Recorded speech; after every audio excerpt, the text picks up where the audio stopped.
ক্ষীৰতে থাপিলো শংকৰ শিৰোমণি কণ্ঠতে থাপিলো নাম হৃদয়ত থাপিলো দুয়োজনা গুৰু যেতিয়াই বিচাৰো পাম ও ৰাম ৰাম গুৰু আমাৰ প্ৰাণৰে প্ৰাণ।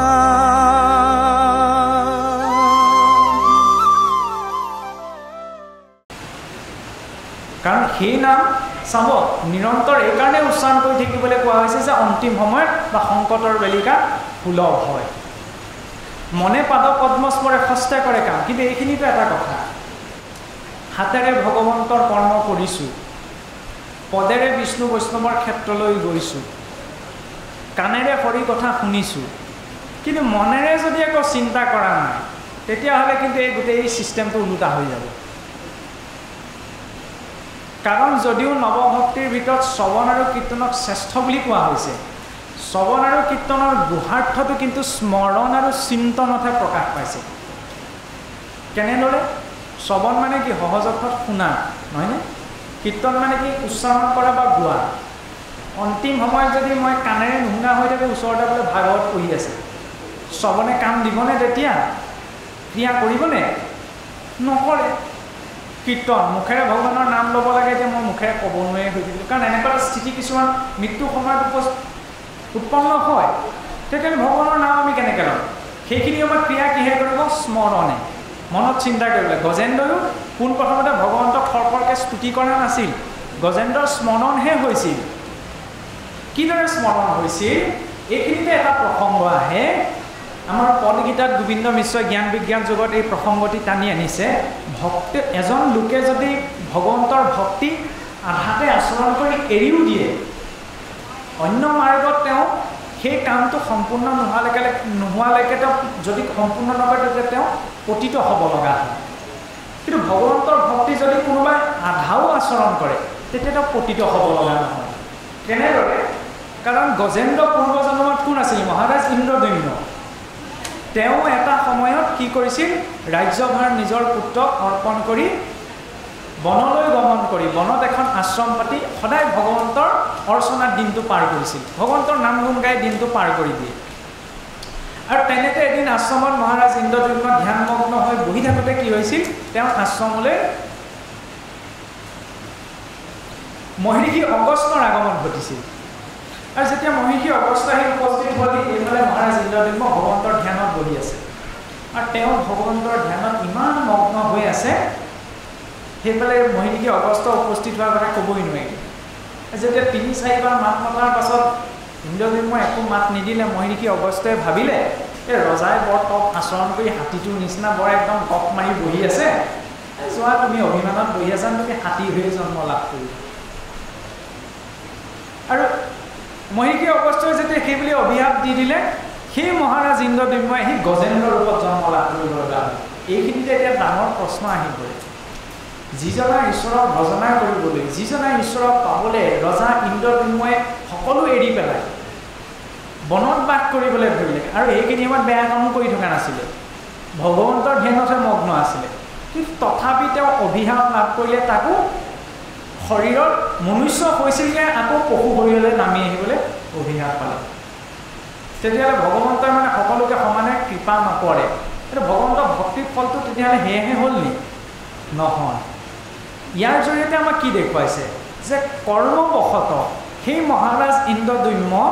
অধোগতি প্ৰাপ্ত কৰিছে, অৰ্থাৎ গজেন্দ্ৰ হৈ জন্মগ্ৰহণ কৰিছে, শুদ্ধ কথা, কিন্তু পতিত হোৱা নাই। কিদৰে পতিত হোৱা নাই? যেতিয়া সেই গজেন্দ্ৰ ইতিমধ্যে মানে তেওঁ যিখিনি কাম আছিল,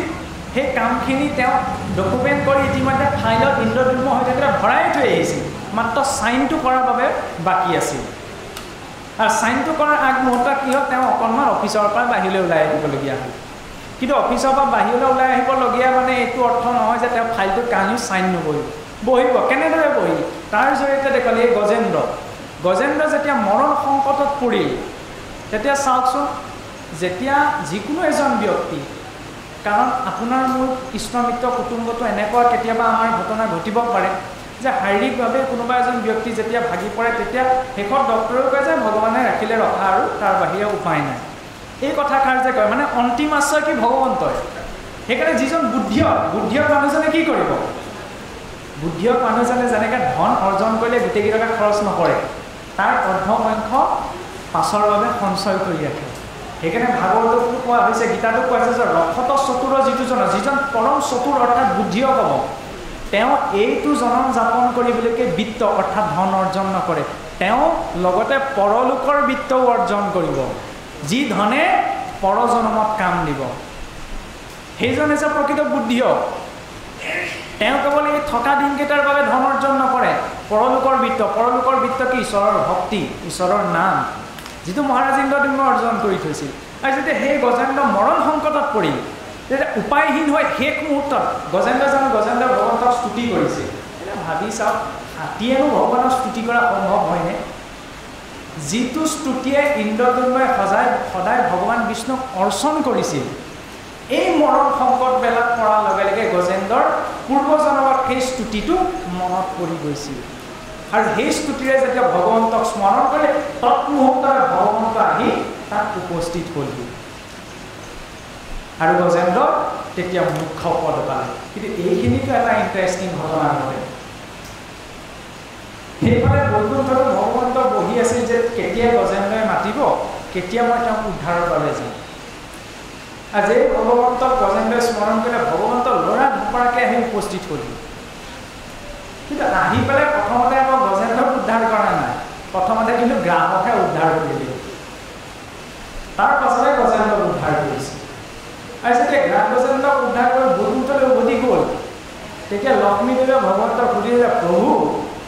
তোমাক মাতিছিলে গজেন্দ্ৰই তুমি গৈছিলাও গজেন্দ্ৰৰ নিমিত্তে গৈ পেলাই তুমি গজেন্দ্ৰকে উদ্ধাৰ কৰিব লাগিছিল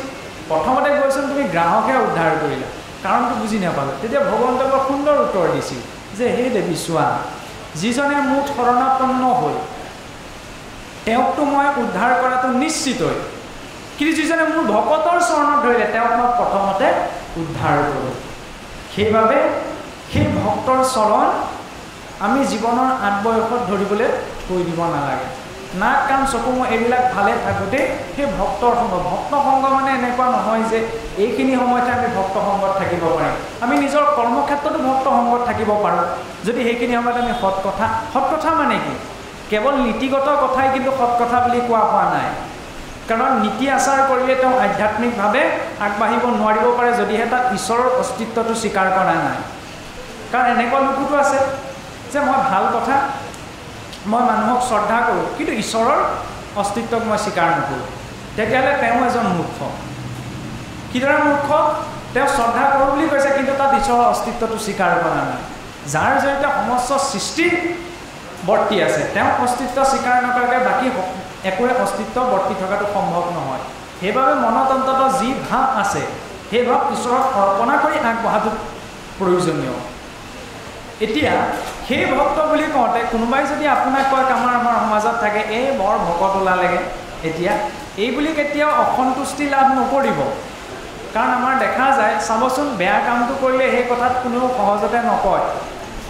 কোনোবাই তাতে অসন্তোষ নকৰিব কোনোবাই যদি আপোনাক খুৰাৰ বিপণী এখন দিয়ে সেইটো বেয়া কাম বুলি সহজতে নকয় কোনোবাই যদি মাছ মাংসৰ দোকান এখন দিয়ে সেইটো খুটি নাতিখিনি বুজাই নিদিয়ে কিন্তু ভক্তি মাৰ্গলৈ অহাৰ লগে লগে প্ৰথমতে বিষ সহন কৰিব লগা হয় ঠিক চাবচোন সমুদ্ৰ মন্থন কৰোঁতে প্ৰথমতে অমৃত পাবলৈহে মন্থন কৰিছিল কিন্তু প্ৰথমতে ওলালে কি কালকুট বিষ ঠিক তেনে মানুহৰ জীৱনটো যেতিয়া কোনো এজন ব্যক্তিয়ে ভাল কাম এটা আৰম্ভ কৰে প্ৰথমতে বিষখিনি হজম কৰিব লগা হয় সেয়া লাগিলে ভক্তি মাৰ্গৰে হওক নিজৰ কৰ্ম জীৱনৰে হওক আৰু ভক্তি মাৰ্গত বিশেষকৈ আনে ভকতীয়া বুলি কৈছে বুলি বা বৰ ভকত ওলাইছে বুলি কৈছে বুলি ভক্তি আচৰণ কৰাৰ পৰা বিৰত থাকিব নালাগে কাৰণ ভাগৱতে কৈছে কি যে ভকতীয়া বুলি যদি দুষ্টে নিন্দে কৰৈনা উপহাস নিদিবা সাক্ষী খাইলে দুয়ো আখি জানিবা হিতু কলি যে কেনেবাকৈ যদি আপোনাক বৰ ভকত ওলালে বুলি কোনোবাই কৈছে তেতিয়াহ'লে সেইখিনি সময়ত অসন্তুষ্টি লাভ কৰাৰ প্ৰয়োজন নাই আৰু যিজনে কৈছে তেওঁ সাক্ষী দিয়াৰ তেওঁ বুজোৱাৰ প্ৰয়োজন নাই নিদিবা সাক্ষী খাইলে দুয়ো আশী তেওঁ নিজৰ দুটা চকু নিজেই খাইছে জানিবা হেৰিটো বুলি সেইজনেই কলি বুলি জানিব লাগে কাৰণ তেওঁ বুজিছে যে তেওঁ উদ্ধাৰৰ মাৰ্গত আগবাঢ়িছে গতিকে কেনেকৈ তেওঁ কিবা এটা কথা কৈ তললৈ নমাই আনে সেইকাৰণে ভক্তি মাৰ্গত অকণমান এইটো অহংকাৰ এইটোত নালাগে যে মই কিমান কথা জানিছোঁ কিমান কথা বুজিছোঁ অহংকাৰ এইটোতহে লাগে যে পৰিস্থিতি যেনেকুৱাই নাহক কিয় মই কেতিয়াও ঈশ্বৰৰ আশ্ৰয় ত্যাগ নকৰোঁ তাৰ বাবে খালি এইটো প্ৰয়োজন যে আজি আপোনাৰ হবে দেখা নাই মই কি খাইছোঁ কি বৈছোঁ মই কি কৰিছোঁ কি নাই কৰা আপোনাৰ হবে দেখা নাই কিন্তু ঈশ্বৰে দেখি আছে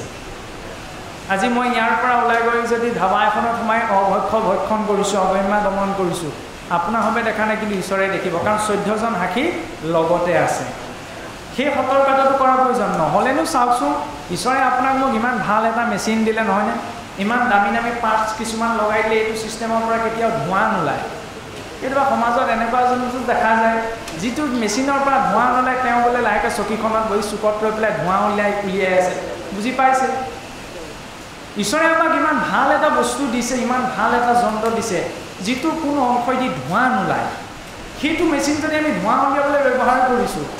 আধ্যাত্মমুখী হয়নে নহয় বাদ দিয়ক তেওঁ বাৰু কি মনুষ্য জীৱনৰ আদৰ্শ লৈ জীয়াই থাকিব আৰু ঈশ্বৰে ইতিমধ্যে এইখিনি এচিড আমাৰ পেটটোত ভৰাই দিছে নহয়নে তাকো এলাপেচা এচিড নহয় হাইড্ৰক্লৰিক এচিড খোৱা বস্তুখিনি হজম হ'বলৈ এতিয়া মই যদি তাৰ ওপৰত আকৌ এচিড ঢালি বা বিজুতি ঘটাই লওঁ প্ৰভু মোৰ লিভাৰটো গ'ল আৰু পালনাম এষাৰ আগ কৰিছোঁ উদ্ধাৰ কৰিবা ভাওনা এভাগ আগ কৰিছোঁ উদ্ধাৰ কৰিবা ভগৱানে কৃপা কৰে নকৰে পাঁচ কথা কিন্তু ভগৱানে ভাল পাবনে বাৰু আমি যে কৈ থাকোঁ যে মোতকৈ আৰু সংসাৰ দুখী নাই ভগৱন্তেও আমাক লৈ কেতিয়াবা দুখ প্ৰকাশ কৰে কিয় দুখ প্ৰকাশ কৰে যিদৰে পুত্ৰজনে যদি কিবা বেয়া কাম এটা আচৰণ কৰে তেতিয়া মাক দেউতাকে বেয়া পাব বুলিব নেখাই নবই মই ল'ৰা ছোৱালীক কষ্ট কৰি ডাঙৰ দীঘল কৰিলোঁ আৰু এনেকুৱা এটা কাম কৰিছে তেতিয়া ভৌতিক জগতৰ পিতৃ মাতৃয়ে যদি দুখ পায় তেতিয়া এই সমস্ত জীৱনৰ পিতৃ ভগৱান কৃষ্ণই তেতিয়াহ'লে মনতে কি বুলি ভাবিব বাৰু সেইকাৰণে ভক্তি মাৰ্গত অকণমান সৰলতাই আগবঢ়াটো প্ৰয়োজন যে তেওঁ বেয়া পোৱা কামখিনি যাতে আমি জীৱনত নকৰোঁ আৰু ভয় কালে কৰিব লাগিছে এইটো কলিযুগ হয় কিন্তু কলিযুগ হৈছে বুলি আমি নিজকে ইমান অধপতিত হ'বলৈতো দিব নোৱাৰোঁ নহয় জানো আমি মানুহ জীয়াই থাকিব লাগিব নহ'লেতো দেখা যায় যে আজিকালি চাবচোন এইবিলাক যে আমি দেখা পাওঁ ল'ৰা ছোৱালীয়ে যি মাক দেউতাকে আপোনাৰ ল'ৰা ছোৱালীক নিজে নাখাই নগৈ ডাঙৰ দীঘল কৰে অকণমান বৃদ্ধ বয়স পোৱাৰ লগে লগে আমাৰ ল'ৰা ছোৱালীয়ে কি বুলি কয় কোনোবা এজন বোলে আলহী ঘৰলৈ যে ঘৰত বোলে বুঢ়া বুঢ়ী আছেনে সৌখিনিলৈকে মা দেউতা আছিল বয়স পোৱাৰ লগে লগে কি হৈ পৰি বুঢ়া বুঢ়ী আৰু অকণমান বেমাৰত কেকাওকচোন দুদিনমান থাকক তাৰপৰা আমিয়ে কৈ দিওঁ এই নিজেও কষ্ট খাইছে ঘৰৰ মানুহকেইটাকো কষ্ট খুৱাইছে মুখৰ আগত নকওঁ কিন্তু ইষ্টমিত্ৰৰ কুটুম্বৰ আগত ভেঙাকৈ প্ৰকাশ কৰি দিয়ে এইবিলাক বেয়া আদৰ্শ সেইবাবে চাবচোন ভাৰতবৰ্ষত জন্ম হোৱা অসুৰবিলাকৰ পৰা আমাৰ বহুত শিকিবলগীয়া আছে আমি সেইটো সংস্কৃতিত ডাঙৰ দিব লৈছোঁ কিয় অসুৰবিলাকৰ পৰা শিকিব লগা আছে এই যে আদিদৈত্য হিৰণ্যাক্ষ অতখিনি উৎপাত কিয় কাৰণে লগালে বাৰু যে তেওঁ ভাবিলে যে মোৰে বৈ মাতৃ অদিতি দেৱতাসকলৰ মাতৃ তেওঁ বোলে স্বৰ্গত বহি সন্মান পাই আছে আৰু মোৰ মাতৃ দ্বিতীয়ে এই পাতালত পৰি থাকিব লগা আছে গতিকে মই স্বৰ্গক জয় কৰি ইন্দ্ৰৰ ৰাজবুকুত আনি মাতৃৰ চৰণত মই পেলাই দিম যদিও হিৰণ্যাক্ষৰ মাৰ্গটো অশুদ্ধ আছিল তেওঁ অধৰ্ম মাৰ্গৰ আশ্ৰয় লৈছিল কিন্তু উদ্দেশ্যটো সিমান এটা বেয়া নাছিল কাৰ বাবে তেওঁ ইন্দ্ৰৰ ৰাজবুকুত আনিছিল নিজৰ মাতৃৰ চৰণত দিবলৈ কিন্তু তাতোতকৈ ডাঙৰ অসুৰচোন আমাৰ সমাজত ঘূৰি ফুৰিছে হয়নে মাক দেউতাকক বৃদ্ধাশ্ৰমত থৈ আহা বছৰেকৰ মত মা দেউতা বোলে ল'ৰা ছোৱালী আহিছে বোলে বিহু বুলি আহিলে হয় আজি বোলে ঘৰত ভাত খাবলৈ বোলে নাখায় লগৰ ল'ৰা ছোৱালী হয়তো বোলে পাৰ্টি কৰিবলৈ যাব সেইটো হিৰণ্যাক্ষতকৈ ডাঙৰ অসুৰ আৰু মাক বাপেকে ল'ৰা ছোৱালীৰ বাবে এইটো কথা স্বীকাৰ কৰাৰ প্ৰয়োজন কেতিয়াও জীৱনত ভুল সিদ্ধান্ত নিদিয়ে তাৰ আটাইতকৈ ডাঙৰ উদাহৰণ মহাৰাজ বালি চাওকচোন মহাৰাজ বালিয়ে মৃত্যুৰ আগমুহূৰ্তত নিজৰ পুত্ৰক সেইজন ব্যক্তিৰ হাতত দি থৈ গ'ল যিজন ব্যক্তিয়ে তেওঁক হত্যা কৰিছিল অৰ্থাৎ ভগৱান ৰামৰ হাতত হয়নে অংগদক যি ৰামে বালিক হত্যা কৰিছিল সেই বালিয়ে নিজৰ পুত্ৰ অংগদৰ দায়িত্ব সেই ৰামৰ হাততেই দি থৈ গ'ল আৰু সেই অংগদেৱ কাহানিও জীৱনত কুৱেশ্যন মাৰ্ক নানিলে যে যিয়ে মোৰ দেউতাক মাৰিলে তেওঁ হাততে মোক পিতৃয়ে কিয় দি থৈ গ'ল, কাৰণ সেই অংকতে জানিছিল যে পিতৃয়ে বা মাতৃয়ে কেতিয়াও সন্তানৰ বাবে ভুল সিদ্ধান্ত গ্ৰহণ নকৰে। কিন্তু আজিকালি কুৱেশ্যন মাৰ্কটা আহি পৰে, কাৰণ আগৰ এটা যুগ আছিল, সত্য যুগত কাম কৰিছিল মন্ত্ৰবল আছিল, মন্ত্ৰবলে কাম কৰিছিল। ইয়াৰ পিছত ত্ৰেতালৈ অহাৰ লগে লগে কি আহিছিল আপোনাৰ তন্ত্ৰ, ত্ৰেতাত তন্ত্ৰৰ প্ৰাধান্যতা আছিল। আৰু যেতিয়া দাপৰ পালেহি দাপৰত কাম কৰিবলৈ দিলে যন্ত্ৰই, আৰু এতিয়া কলিত কিহে কাম কৰে ষড়যন্ত্ৰই। সেইকাৰণে ইষ্ট মিত্ৰ কুটুম্ব বন্ধু বৰ্গৰ পৰা এইটোৰ পৰা প্ৰটেকশ্যনত থাকিলে ভগৱন্তৰ ভক্তিক ধৰি থকাটো প্ৰয়োজন, যাতে কোনোবা প্ৰকাৰত তল যাবলগীয়া নহয়। কাৰণ ভগৱন্তৰ হাতখন যদি আমি ধৰি আছোঁ তেতিয়াহ'লে কোনো পৰিস্থিতিত আমি বিচলিত হ'ব নালাগে, যিদৰে অৰ্জুন নহ'ল। আজি চাওকচোন যুদ্ধৰ আগমুহূৰ্তত ভক্তি মাৰ্গলৈ অহাৰ লগে লগে এনেকুৱা এটা ধাৰণাও মনলৈ আহিব ধৰে যে সাংসাৰিক কৰ্মখিনি আৰু ভক্তি মাৰ্গৰ কৰ্মখিনি হেণ্ডেল কৰাটো অকণমান অসুবিধা আহি পৰে। সেইকাৰণে আমাৰ চাবচোন কিছুসকল ভক্তৰ মনত এইটো থাকে, এই দুইটা জীৱন যাপন একেলগে চলাবলৈ অকণমান অসুবিধা হয়। এইফালে ভক্তি মাৰ্গো চলাব লাগে, এইফালে বোলে ঘৰৰ পৰিবাৰৰো দায়িত্ব আছে। সেই কথাটোৱে কি সূচায়, কোনোবাখিনি আমি প্ৰকৃত জ্ঞান প্ৰকৃত মাৰ্গ দৰ্শনৰ অভাৱত আছোঁ। কাৰণ ভৌতিক জীৱন আৰু আধ্যাত্মিক জীৱন বুলি বেলেগকৈ দুটা দুই নাও দুই ভৰি নহয়। আজি চাওকচোন অৰ্জুনেতো দুই নাও দুই ভৰি বুলি জীৱন যুদ্ধক্ষেত্ৰখন কৰা নাই। ভগৱন্তই গীতাৰ জৰিয়তে কি বুজালে যে যাৰ যি দায়িত্ব আৰু কৰ্ম, সেই দায়িত্ব কৰ্মৰ জৰিয়তে আমি ঈশ্বৰ ভক্তি সাধন কৰিব পাৰোঁ, সেইটো গীতাৰ এটা ডাঙৰ সূত্ৰ। কিন্তু সাধাৰণতে আমাৰ লোকসকলে ভাবি থাকে কি ভক্তি মাৰ্গলৈ আহিলে সাংসাৰিক দায়িত্ব কৰ্মসমূহ এৰিব লাগিব, কেনেদৰে এইবিলাক বেলেঞ্চ বনাই থাকিম, এইফালে আকৌ সমাজৰ কৰ্ম বা আধ্যাত্মিক কৰ্ম, আনফালে আকৌ গৃহকৰ্ম। সেইটো আচলতে ভুল, তাত দৰ্শনৰ অভাৱ আছে। এতিয়া কৰ্ম বুলি কওঁতে আমি ডাঙৰ ডাঙৰ লেকচাৰ দিওঁ যে কৰ্মই ধৰ্ম, আচলতে কৰ্মই ধৰ্ম নহয়। গীতাত ক'তো কোৱা নাই কৰ্মই ধৰ্ম বুলি, বৰং আমি যি কাম কৰিছোঁ সেই কামটো ধৰ্মযুক্ত হোৱাটো প্ৰয়োজন। কৰ্ম মানে কি, শৰীৰ বাক্য মন এই তিনিওটাৰে আচৰণ কৰা যিকোনো ক্ৰিয়াই হৈছে কৰ্ম। অলপ আগত যে আমি ইন্দ্ৰিয়ৰ প্ৰসংগত আছিলোঁ যে হাতে কাণে নাকে মুখে ভগৱানৰ নাম ল'লে কেনেবাকৈ যদি মনেৰে চিন্তন কৰা নাই, তেতিয়াহ'লে হাতে কাণে মুখেৰে ভগৱানৰ নাম লোৱাটো যাতে ব্যৰ্থ হয়, কিদৰে ব্যৰ্থ হয়। এতিয়া মই হাতে কামে আপোনাৰ অনিষ্ট আচৰণ কৰা নাই, ঠিক আছে, মই বাক্যও আপোনাৰ বিষয়ে একো বেয়াকৈ কোৱা নাই, ঠিক আছে, কিন্তু মনত যদি আপোনাৰ বেয়াটো চিন্তা কৰি আছোঁ, মই বেয়াটো ভাবিছোঁ, তেতিয়া সেইটো মই ভুগিব লাগিব, যিহেতু কৰ্ম আমি এই তিনিটাৰ জৰিয়তে আচৰণ কৰোঁ। শৰীৰ কায়, সেইকাৰণে আমাৰ কৰণত কি বুলি কয়, কায় মন বাক্য এক কৰি, সেই তিনিওটা এক হ'ব লাগিব, শৰীৰ বাক্য আৰু মন। কেনেবাকৈ মনেৰেও যদি অসৎ চিন্তন হৈছে, গীতাততো কোৱা হৈছে কেনেবাকৈ মই বোলে আজি এই গীতা ভাগত পঢ়াৰ পৰা মাছ মাংস এৰা আজি বোলে 5-6 বছৰ, বোলে 10 বছৰ হ'ল, বোলে ঠিক আছে, বৰ ভাল কথা, কিন্তু গোন্ধটো পালে আকৌ বোলে কিবা খাবলৈ মন যায়, তেতিয়া সেইটো কি কোৱা হৈছে, ইন্দ্ৰিয়াৰ্থান বিমূঢ়াত্মা মিথ্যাচাৰস উচ্যতে। তেওঁ যে 10 বছৰ আচৰণ কৰিছে সকলো মিথ্যাচাৰ, সি একো ফল নিদিয়েগৈ। কাৰণ এনেকুৱা উদাহৰণ আছে বুজিছেনে,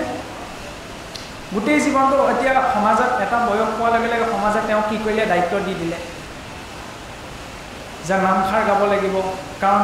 গাঁৱত বেলেগ আপোনাৰ ভকত বৈষ্ণৱ নাই, বয়োজ্যেষ্ঠৰ ওপৰত তেওঁৱেই আছিল, নাম নকওঁ আৰু,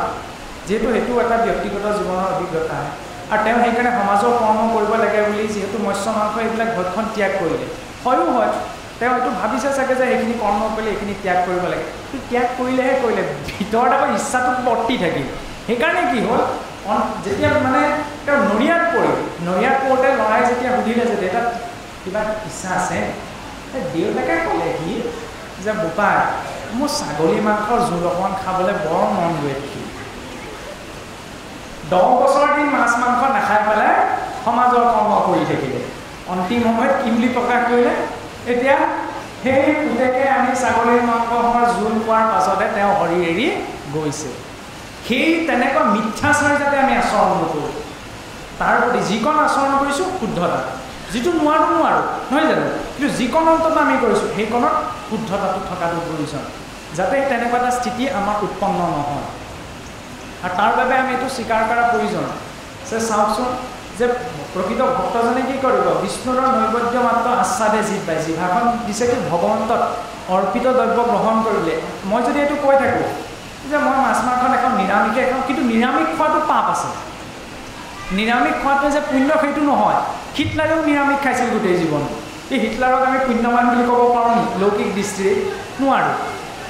কাৰণ সেই নিৰামিষ ভোজনো যেতিয়ালৈকে ঈশ্বৰক অৰ্পণ নহয় কাৰণ বুট মাহটোতো প্ৰাণ আছে নহয়নে চাউলটো ধানটোৰ পৰা প্ৰস্তুত কৰালৈকে তাতো প্ৰাণ আছে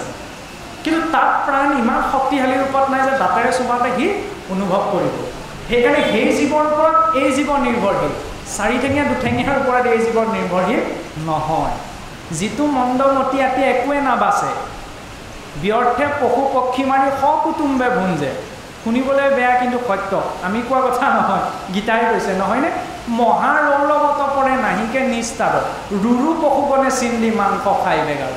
সমান প্ৰতিটো ক্ৰিয়াৰে সমান আৰু বিপৰীতমুখী প্ৰতিক্ৰিয়া ইয়াত মই দুটা কাটিছোঁ নহয় পৰৰ জন্মত সেই দুটা ৰৈ আছে খান্দা ধৰি মোক কাটিবলৈ যেতিয়াই যাওঁ মোক সোধাই নেৰে আৰু চাওক যি স্থানত মৰা ফটো থাকে সেই স্থানক আমি শ্মশান বুলি কওঁ মই যদি একদম চলন্ত শ্মশানখনকে নিজৰ লগত লৈ ফুৰিছোঁ তেতিয়াহ'লে মোৰ মনলৈ শুদ্ধ সাত্বিকতা কেনেকৈ আহিব আৰু শুদ্ধ সাত্বিকতা যদি নাহে তেতিয়াহ'লে ঈশ্বৰে গ্ৰহণ নকৰে এই মজিয়াখন যদি এতিয়া ধূলি মাকতিৰে ভৰ্তি হৈ থাকিলে আপুনি মই ইয়াত বহিলোহেঁতেন নে আপুনি মই নিজে হ'লেও ঝাৰুটোৱে চফা কৰি ইয়াতে বহিলোহেঁতেন যেতিয়া আমি বাহ্যিক জগতখনতে ধূলি মাকতি জমা হৈ থকাটো গ্ৰহণ কৰিব বিচৰা নাই নিজৰ শৰীৰটোক তেতিয়াহ'লে কেনেকৈ সেই অসুৰৰ দ্ৰব্যবিলাক জমা কৰি থকাব বিচাৰিছোঁ আৰু চাওকচোন শক্তি আহৰণৰ বাবে মৎস্য মাংস ভোজনটো ডাঙৰ কথা নহয় আমি পুনশ্চ আপোনালোকক কৈছোঁ আপোনাৰ বাবে কি খায় কি নাখায় তাত আমাৰ ক'বলগীয়া নাই কিন্তু এই মাৰ্গটোলৈ আহিবলৈ হ'লে আমি কিছুমান চিন্তা কৰিবই লাগিব কাৰণ মৎস্য মাংস ইত্যাদি হৈছে তামসিক দ্ৰব্য সেই তামসিক দ্ৰব্যখিনি গ্ৰহণ কৰিলে কি হয় আপোনাৰ মোৰ শৰীৰত 3 গুণ আছে হয়নে সত ৰজ তম প্ৰকৃতিৰ এই 3 গুণ প্ৰত্যেক শৰীৰতে আছে কিন্তু এই 3 গুণক সন্তুলন কৰিব পৰা ক্ষমতা একমাত্ৰ সাত্বিক গুণটোৰ আছে বাৰে বাৰে প্ৰহ্লাদৰ ওচৰত চমৎকাৰ দেখিও কক্ষীপুৰে যে ভাবিব নোৱাৰিলে যে ভগৱান বোলা কিবা এটা আছে কিয় ভাবিব নোৱাৰিলে কাৰণ কক্ষীপুৰৰ জীৱন প্ৰণালীটো আছিল তামসিক সেইবাবে সন্মুখতে ঈশ্বৰৰ স্থিতি প্ৰমাণ পায়ো তেওঁ ঈশ্বৰ আছে বুলি বুজিব নোৱাৰিলে সেইবাবে কেনেবাকৈ যদি ৰাজসিক তামসিক চাবচোন আমুকৰ বৈয়েকৰ শাহুৱেকৰ জীয়েকৰ পুতেকৰ নাম পটককৈ মনত ৰয় গীতা ভাগৱতৰ কথা যে পটককৈ মনত নৰয় কিয় কোনোবাখিনি ৰাজসিক তামসিক গুণ আমাৰ বৃদ্ধি হৈ আছে কাৰ জৰিয়তে আমাৰ ভক্ষামুখ দ্ৰব্যৰ জৰিয়তে সত্তাত সংজায়তে জ্ঞানম ৰজসু লোভ এবচ প্ৰমাদৰ মহতমস জ্ঞান জ্ঞানমে বচ সত্যগুণত জ্ঞান উপজে ৰজুগুণত লোভ উপজে তমগুণত প্ৰমাদ উপজে আৰু বোলে এইবিলাক নাখালে বোলে শক্তি ক'ৰ পৰা পাম শক্তি পোৱাটো প্ৰশ্ন নহয় বিজ্ঞানেও বিশ্লেষণ কৰি দেখুৱাই দিলে এতিয়ালৈকে আপুনি যদি 100 গ্ৰাম মাংস খায় তাৰ পৰা মাত্ৰ 14 গ্ৰাম প্ৰটিনহে পাব তাৰ বিপৰীতে যদি 100 গ্ৰাম আপুনি সয়াবিন ভাজি খায় তাৰ পৰা 36 গ্ৰাম প্ৰটিন পাব 100 গ্ৰাম মাছ যদি আপুনি খায় তাৰ পৰা আপুনি 15 গ্ৰাম প্ৰটিন পাব তাৰ বিপৰীতে যদি 100 গ্ৰাম বাদাম আপুনি নিজৰ ভোজনত যুক্ত কৰি খায় তাৰ পৰা আপুনি 27 গ্ৰাম প্ৰটিন পাব ইমানখিনি কোৱাৰ পাছতে যদি জিভাখনক লাগি আমি এৰিব পৰা নাই বোলে মই ঘৰত হত্যা কৰা নাই নহয় বোলে দোকানৰ পৰা কিনিহে আনিছোঁ অনুমন্তা বিশ্বচিতা নিহন্তা ক্ৰয় বিক্ৰয়ী সংস্কৰ্তা চুপহৰ্তা চ খাদকাশ্বতী ঘাতকা অনুমতিদাতা কটা বচা কৰোঁতা কিনোতা খাওঁতা বাচোতা ধোঁতা সমানে 8 প্ৰকাৰে বদভাগী হয় এতিয়া চাওকচোন মই যদি কাৰোবাৰ পৰিয়াল এটা ধ্বংস কৰোঁ তাৰ পৰা ভগৱন্তৰ ওচৰত মোৰ পৰিয়ালটোৰ সুখ আনন্দ আশা কৰিব মই পাৰোঁনে নোৱাৰোঁ কেতিয়াও নোৱাৰোঁ সেই জীৱকেইটাৰতো জীয়াই থকাৰ অধিকাৰ আছে তেনেহ'লে সেই জীৱকেইটাক জিভাখনৰ নিমিত্তেই যদি মই ৰান্ধি খাইছোঁ তেতিয়াহ'লে মোৰ পৰিয়ালটোৰ সুখ শান্তি মই কেনেকৈ ভগৱানৰ ওচৰত আশা কৰিম মই পোৱাটো সম্ভৱনে ভুগিব লাগিব মই পুত্ৰৰ পৰাও ভুগিব লাগিব মই পিতৃৰ পৰাও ভুগিব লাগিব মই মাতৃৰ পৰাও ভুগিব লাগিব মই সুহৃদৰ পৰাও ভুগিব লাগিব কাৰণ সেই জীৱকেইটাক যে কষ্ট দিয়া হ'ল তাৰ বিপৰীতমুখী প্ৰতিক্ৰিয়াৰ ওপৰত মই জীৱনত ভুগিব লাগিব তাৰ পৰা আমি কোনো হাত সাৰি যাব নোৱাৰোঁ সেইবাবে চাওকচোন বৈকুণ্ঠৰ ডিপাৰ্টমেণ্ট কেইটা 7টা যমৰ ডিপাৰ্টমেণ্ট কেইটা 84 লাখ ভগৱন্তই জানে সেইফালে যোৱা বেছি হ'ব এইফালে অহা কম হ'ব এতিয়া ক'লৈ যাওঁ আপোনাৰ মোৰ ওপৰত নিৰ্ভৰ কৰে